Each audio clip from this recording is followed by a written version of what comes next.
মদ্যপান, ধূমপান ও মাদক সেবন স্বাস্থ্যের পক্ষে ক্ষতিকর। তাতে আমাদের বাল ছেড়ে গেছে, আমরা খাবোই। পলিটিক্যাল সাসপেন্সে আমরা পলিটিক্সের নানান গল্প বলে থাকি। এই বক্তব্যগুলো বক্তা সম্পূর্ণ নিজস্ব, কোনো রকম প্ররোচনামূলক আলোচনা নয়। আমরা আশা করব আমাদের শ্রোতারাও মজাচ্ছল গল্পগুলো গ্রহণ করবে। তাহলে শুরু করা যাক।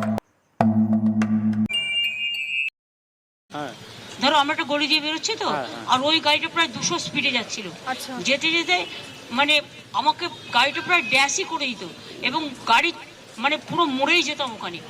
ওখানে আমার যে ড্রাইভার ছিল পুলিশে, আমার ড্রাইভ করছিল সে, কারণ আমাদের তো হেলিকপ্টারে আসার কথা ছিল, আমরা আসেনি ওয়েদারের জন্য। ও সঙ্গে সঙ্গে ব্রেকটা কষে, এবং বুদ্ধিমানের কাজ করে ব্রেকটা কষেছে। ব্রেকটা যখন কষেছে আমার পুরো, আর তখন একটা কনকাশন হয়েছে এবং কিছুটা রক্তও পড়েছে এবং কিছু ফুলেও আছে। এখন যখন সারা মাথাটায় পেন হচ্ছে, তাই নিয়ে আমি কাজ করে গেলাম। এখন কথা হচ্ছে যে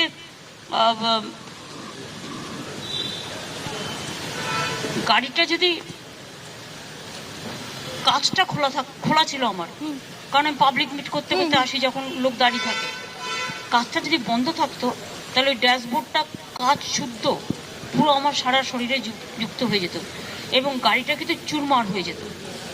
ওই ব্রেকটা কষেছিল বলে কোনো রকম 1 সেকেন্ডের জন্য হয়তো বলতে পারো মানুষের আশীর্বাদে বেঁচেছি। এখন আমার মাথাটা ভীষণ টনটন করছে, যন্ত্রণাও করছে। আমি ওষুধ খেয়েছি, কিন্তু আমার ভীষণ ঠান্ডা লাগছে এবং গা বমি করছে, তাই আমি একটু বাড়ি যাচ্ছি।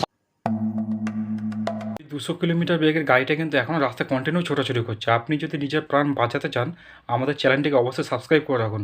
ও হ্যাঁ, যদি ভিডিওটি ভালো লাগে থাকে অবশ্যই কমেন্টে জানাবেন।